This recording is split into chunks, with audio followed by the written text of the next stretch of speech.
Former Governor Kim Moon-soo has most recently served as chairman of the Political Reform Committee of the Saenuri Party. From 2006 to 2014, he served as the governor of Gyeonggi Province. Before becoming governor, he served as a member of the National Assembly, three-term lawmaker representing Bucheon in Gyeonggi Province. A former labor and democracy activist, Governor Kim is regarded as one of the few leaders in Korea who stressed the importance of both inter-Korean exchanges and the North Korean human rights issue. In 2012, Governor Kim ran in the ruling party's presidential primary to challenge then-party leader and now current president, Park Geun-hye, ultimately placing second in that race. As we were having dinner last night, the vice co-chair of our organization, Suzanne Schulte, who is also the president of the North Korea Freedom Coalition, reminded us that former Governor Kim Moon-soo has been a staunch supporter of North Korean human rights groups in South Korea and here in the United States, and we always think of him as a very good and dear friend of our organizations. Please join me in welcoming former Governor Kim Moon-soo.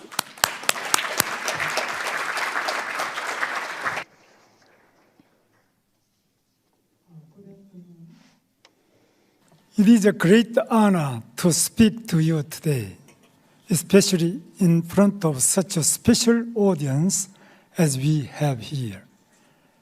Our love and compassion for the North Korean people has brought us together today.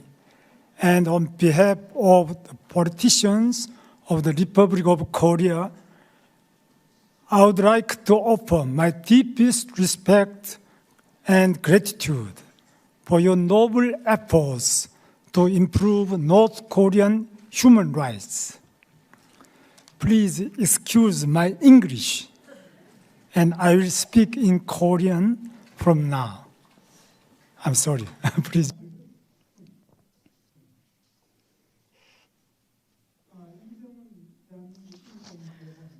Korean Human Rights Ambassador Jung Hoon Lee and former UNCOI Chairman Michael Kirby, who is the main player of the landmark COI report, UN Special Rapporteur on North Korea's human rights, Marzuki Darusman, Sonia Biserko, Dr. Victor Cha, North Korean Human Rights Special Envoy Robert King, Dr. Robert Cohen, President Carl Gershman of NED, Executive Director Greg Scalitu of HRNK, and North Korean human rights activists and North Korean defectors who are here with us, and U.S. and Korean government officers and those from the press. I would like to thank you for your hard work. I also like to thank the organizers for putting this meaningful event together, CSIS, HRNK, George W. Bush Institute, and also my thanks goes to Human Liberty Center at Yonsei University from Korea. Improving North Korea's human rights is critical in addressing the North nuclear problem, bringing peace in Northeast Asia, and achieving reunification on the Korean Peninsula. Improving North Korea's human rights should be a priority pursuit in inter-Korean relations. In this regard, over the years, the international community, including NGOs, has made efforts to improve North Korean human rights record, and for this, I am deeply grateful. These days, every Tuesday, I attend rallies taking place in front of Korea's National Assembly to request the establishment of a North Korean Human Rights Act. I also met with lawmakers from the ruling and opposition parties, appealing to them that turning a blind eye to North Korean human rights abuses would be a sin to heaven.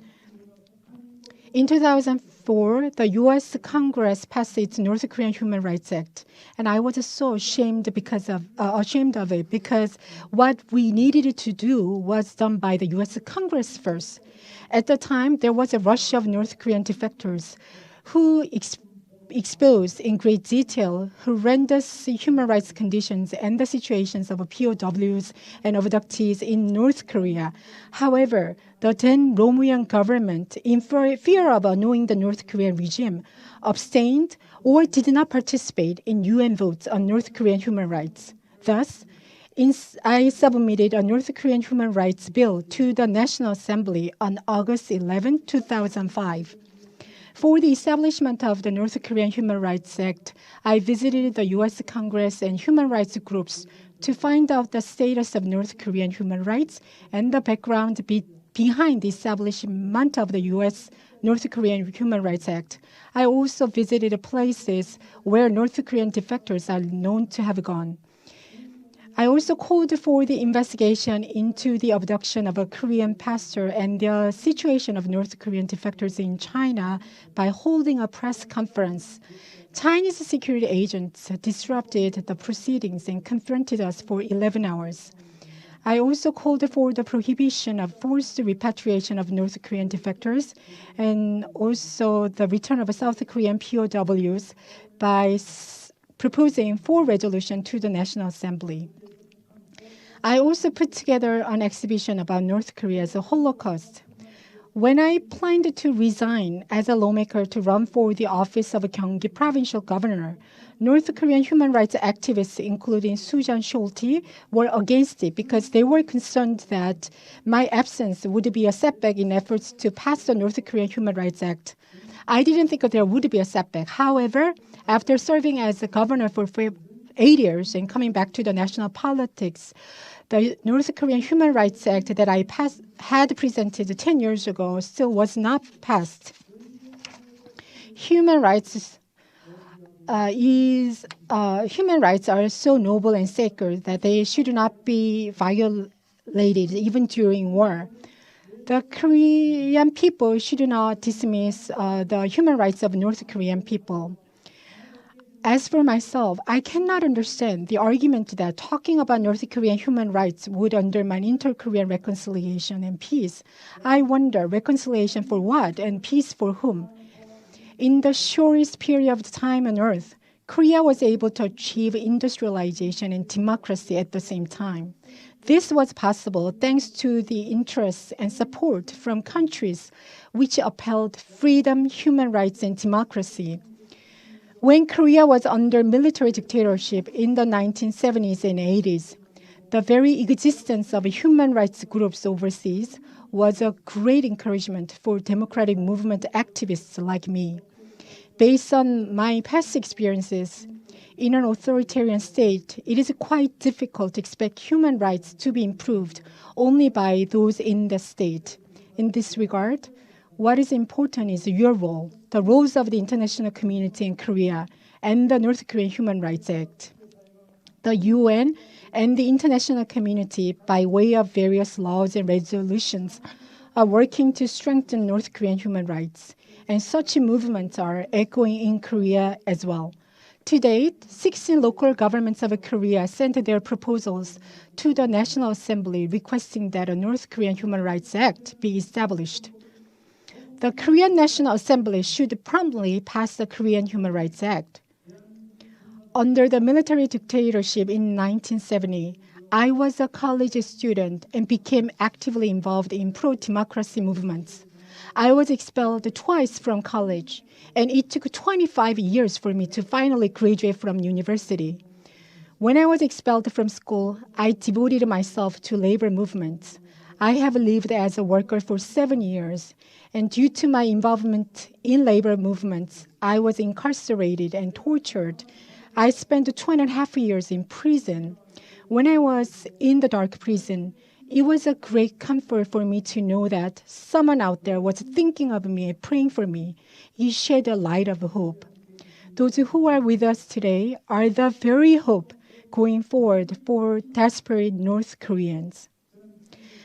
I entered the political circle in 1994 and served as a 3-term lawmaker and Gyeonggi provincial governor.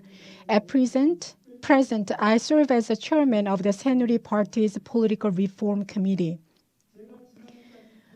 Until last year, for 8 years, I had served as the governor of Gyeonggi province, which was divided when Korea was divided into South and North Koreas. The Imjin River and the northern part of Gyeonggi province are so close, you could see the soil of North Korea and people within the reach of a hand.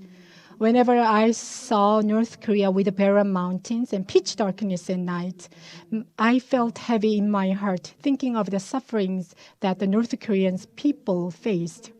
In 2008, for the first time in South Korea, I hired North Korean defectors as government officials. And today, there are more than 40 North Korean defectors working in the Gyeonggi provincial office. In my young days, I fought for freedom, human rights, and democracy against the authoritarian state. But now I think what I have to do is to achieve democracy in North Korea and reunification. About 100,000 North Koreans are incarcerated in political prison camps, and 24 million North Koreans are suffering from starvation and hardship. In order to solve these problems, we have to achieve democracy in North Korea and unification on the Korean Peninsula. The history shows us that the regime abusing human rights would collapse without fail. I believe that if the North Korean regime insists on disregarding human rights issues, it would end up endangering itself. We have to make efforts to reform and free North Korea. Let's work together in a long journey to free and liberate North Korea. Thank you very much.